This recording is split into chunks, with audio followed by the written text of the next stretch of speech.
Good afternoon, and welcome. I want to thank again the APEC CEO Summit organizers for organizing an impeccable conference.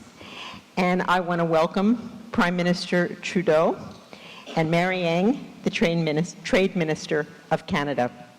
What an honor to be able to have this conversation with you. The Prime Minister has been in his position for exactly 9 years, I read, which I think, except for she, makes you the veteran at the table, both here at APEC, but also at the G20, where you will go to afterwards. The Sultan of Brunei has me beat. He's been around since my dad was in office. So. Sorry about that. I apologize. So your accomplishments are numerous, and you have done many transformational things in Canada. And so I'm not going to go through your bio, but Mr. Prime Minister, I do want to remember one thing that you said that has stuck with me forever. You believe deeply in the empowerment, the economic empowerment of women, and you believe deeply in diversity. And I remember you talking about something that has stuck with me, that you have to teach young children, boys and girls, from a very young age to appreciate diversity and to appreciate each other, and to say that young women can do exactly what young men can do. And I remember that so clearly. So this is going to be a dynamic conversation, as his administration has been so dynamic. Over 80% of your trade in Canada actually comes from APEC countries, which obviously includes USMCA, the United States and Mexico. And you have launched your Indo-Pacific strategy for growth and opportunity. So what are your expectations for this meeting? Well, first of all, I mean, we have to remind ourselves two things about trade. Trade creates growth, but nothing guarantees that that trade that creates growth is going to make sure that the growth is well shared. We have to focus on making an argument for trade and for the growth that it comes from by making sure that everyone can participate in the benefits of that growth. That's where making sure that we're negotiating free trade deals that protect women's rights, that protect labor rights, that protect the environment, that work with indigenous peoples. These are the kinds of things that are essential that, quite frankly, when we started negotiating trade deals, we started 9 years ago, people would sort of mock us and say, no, it's supposed to be an economic argument. I say, the economic argument is that everyone can feel the benefits of trade.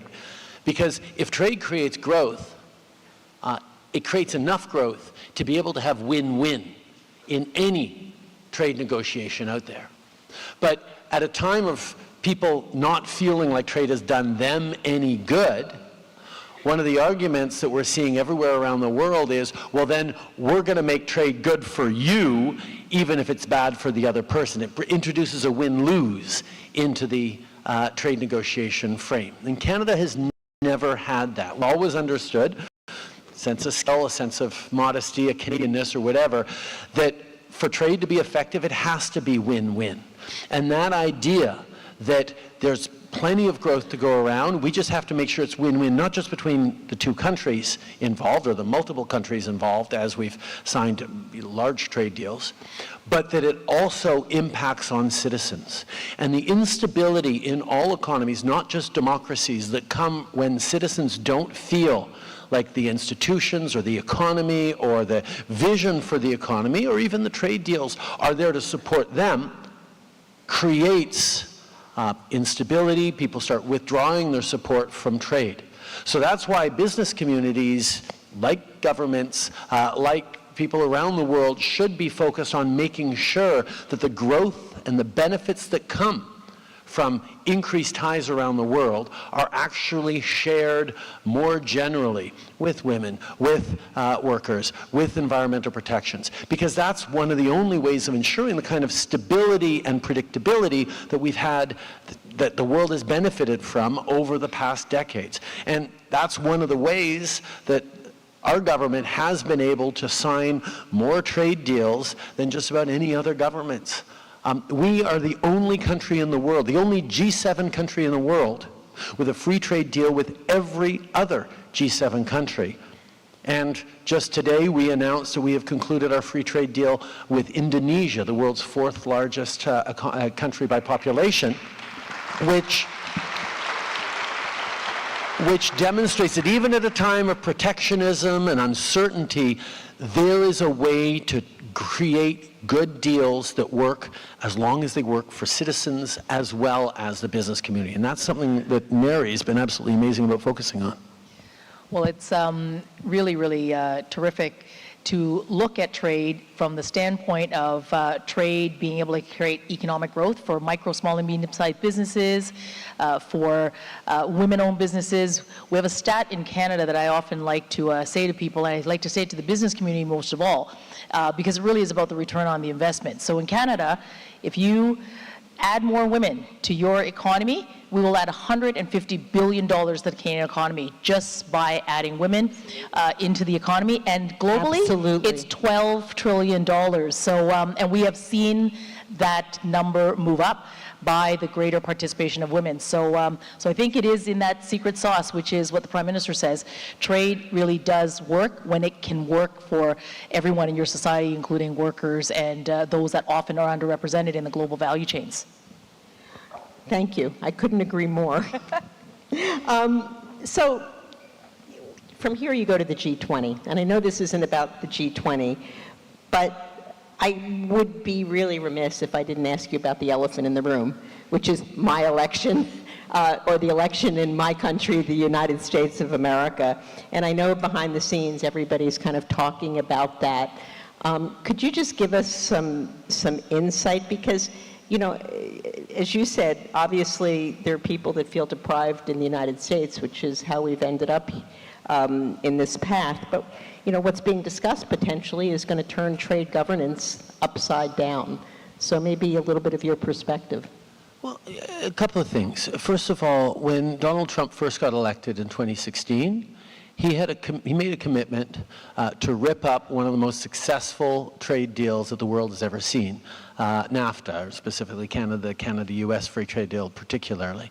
And that was, you know, something he was absolutely determined to do, and it would have had deep, deep consequences, obviously on Canada, but also on the North American economy.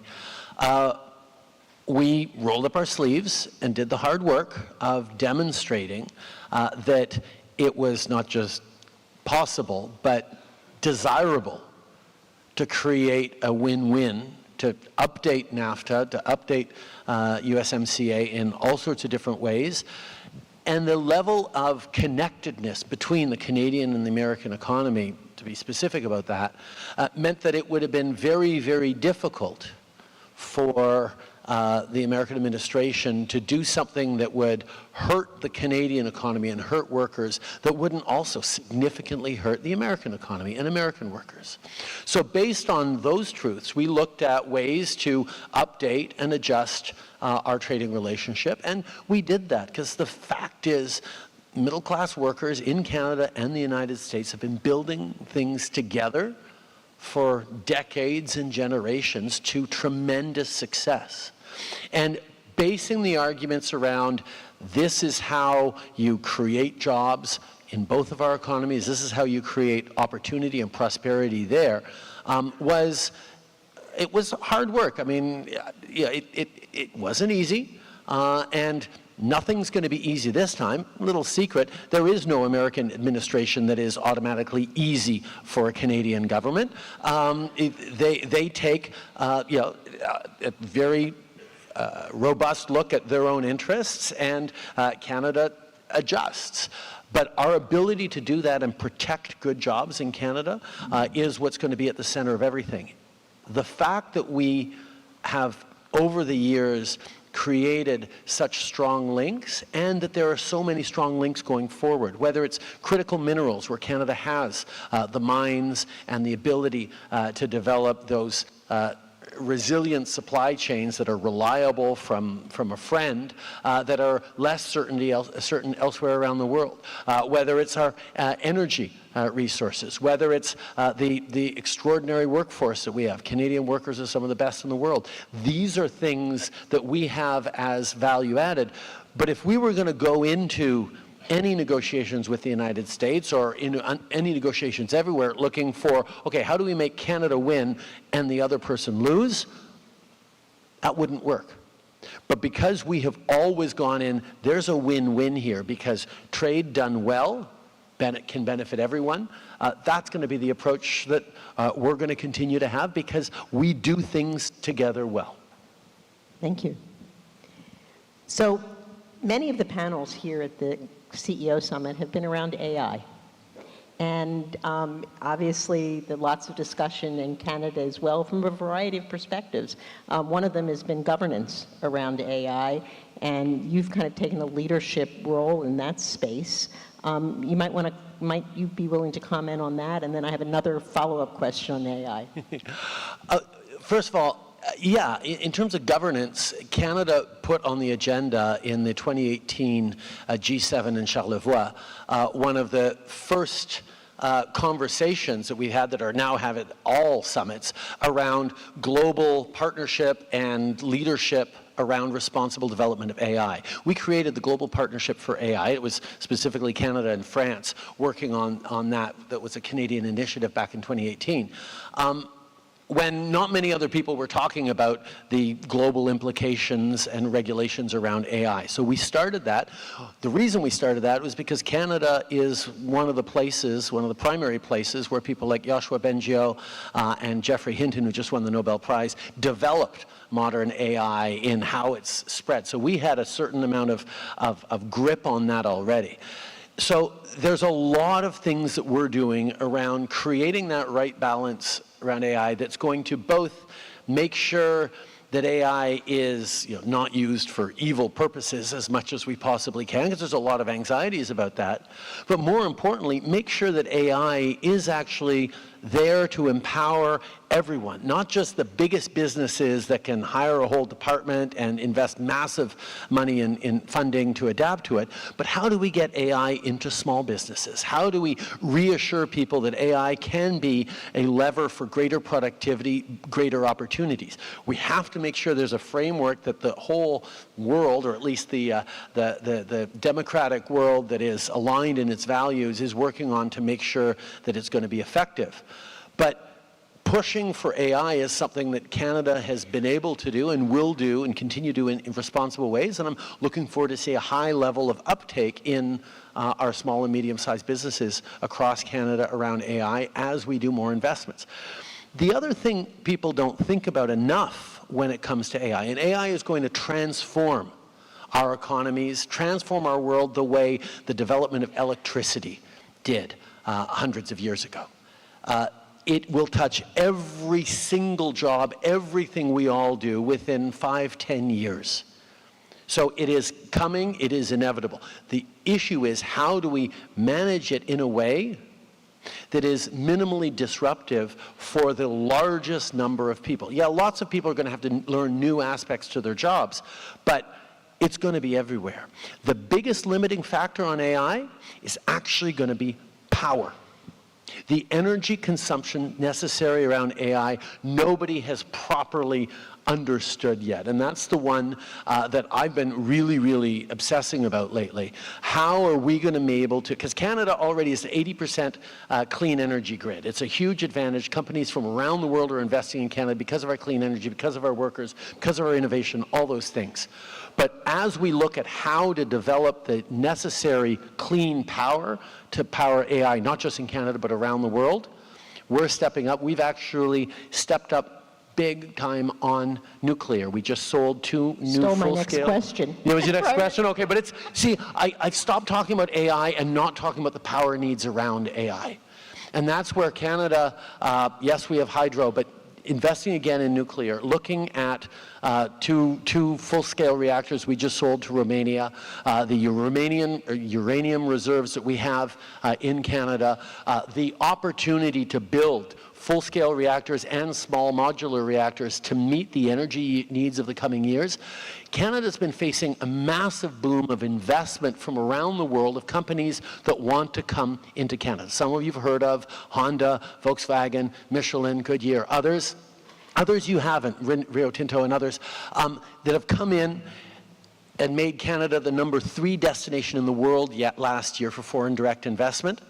And a lot of it is because of the framework we have around environmental responsibility and clean power, but also because we have childcare and pharmacare and medical care and supports that are great for workers and benefiting from the privileged access to 2/3 of the global economy through free trade deals. So all those things together means we're actually limited right now by the amount of power that we can provide to companies because so many people want to come to Canada. And that's where we're going to have to step up on nuclear and others to be able to respond to that. But I know, Mary, you've been big on the nuclear gateway we're creating for the Indo-Pacific strategy. We sure are. And here I want to thank APEC Canada and APEC generally, because our APEC member in Jan De Silva has been, as she's been working through the APEC economies, and we, after we launched the Indo-Pacific strategy, and all of our interactions with our country partners, that's the issue, right? I mean, think about this region, a vast growing economy, the fastest growing around the world, a young population, very digital. And the needs for AI and the needs for computing, the needs for data is just a reality. And as their economies are getting better, you're thinking about power to not only do more manufacturing, you're thinking about power to run more data centers, you're thinking about power because your households are going to need more of that power. And then there is this other issue called climate change and the need to be able to tackle climate change, so providing power that is clean.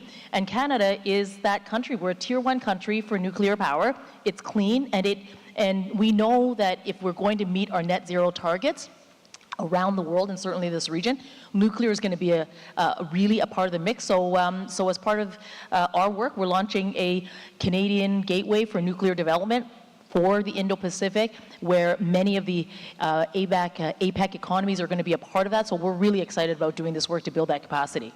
So you're going to be building nuclear power plants in Canada and exporting them as well? Well, Canada developed CANDU reactors decades ago. It was a reactor that was particularly appreciated because it had no weapons implications around it. You couldn't use a nuclear power plant to develop a weapons program if it was a Canadian one. It was just the way it was designed. And that was very successful over a number of decades. We're now upgrading the CANDUs to Monarchs, that is a more modern full-scale reactor, but we're also developing small modular reactors that we know is going to be a huge key to the path forward. Canada's actually got the first small modular reactors about to come online in the coming year as demonstrating a proof of concept. Lots of places are working on them, but that's going to be an essential part of the energy mix that we have to have if we're going to meet the opportunities, not even the needs, the opportunities of the coming years, and we need to be part of that. And the value for Canada in the region is, it really is an end-to-end expertise, right? I mean, from the regulatory expertise that we have, from building the nuclear reactors to all of the training that comes in, in supporting that, the supply chain that exists in Canada today, the end of use around the recycling. So all of that expertise exists in Canada, and what this nuclear development gateway is really about is actually partnering with those here in the region, country by country, and sharing that expertise, co-developing some of this capability in market, because it's going to be different. I mean, you're going to be different if you're in Indonesia versus Philippines versus, versus any of the other countries that are in the region. So it really is our ability as Canada to work with the region. This is really important. I bet you guys didn't think you were going to get a pitch on nuclear from Canada up here today. But these are the challenges that we're looking at, and how to build a better world, and how to make sure that energy is plentiful and affordable for everyone. And it takes governments to invest in the kinds of infrastructure and the kind of long-term vision that is necessary for your investments as businesses, but also for citizens in a time of uncertainty and upheaval everywhere around the world, to feel confident that there's a plan that's going to meet the future in where it's going, and not just, wish it were different or hope that it was like it was in the past. The world is changing, and our capacities as economies to meet the world where it's going, or as Wayne Gretzky used to say in a very Canadian example, to skate where the puck is going, not where the puck is right now, is at the heart of the planning you're doing for the next 25 years as businesses, the plan that we need to do as governments, not just for the next mandate, but for the next generation. And that's where AI, you can't talk about AI without talking about the power necessary to generate it. But this is really, and we're out of time, but this is really interesting, because one of the things we talked about this morning when I interviewed Robert Smith is, what is the job of the future? And your small reactors that can be exported is really going to give the opportunity in certain emerging markets where there's amazing talent that could open data centers and create real value-added jobs. You're exporting something which is of critical importance. Well, one of the biggest inequalities that still exists is the fact that something like 40% of people living on the African continent don't yet have reliable, steady access to electricity. And electricity has been around for a century and a half in its current form, in its generation. The first power plant in New York went up about 150 years ago. And still, 150 years later, this foundational technology of electricity hasn't reached everyone in the way that we know it will transform their lives.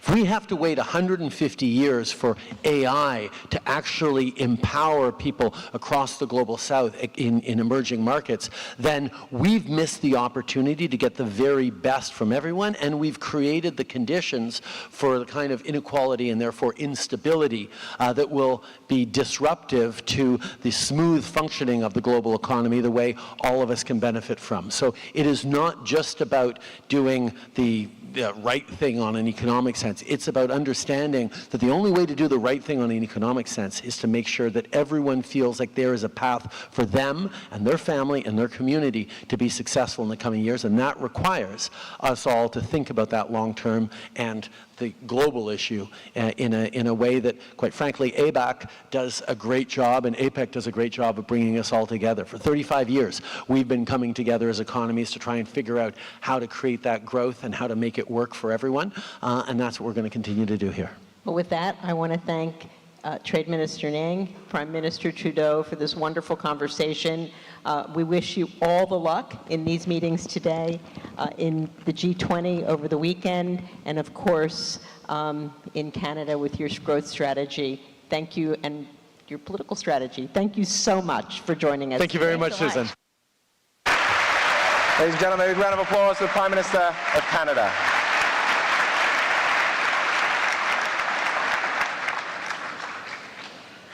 If we can take a quick official picture, thank you very much. Don't forget to like and share on APEC CEO Summit social media. Thank you, everyone.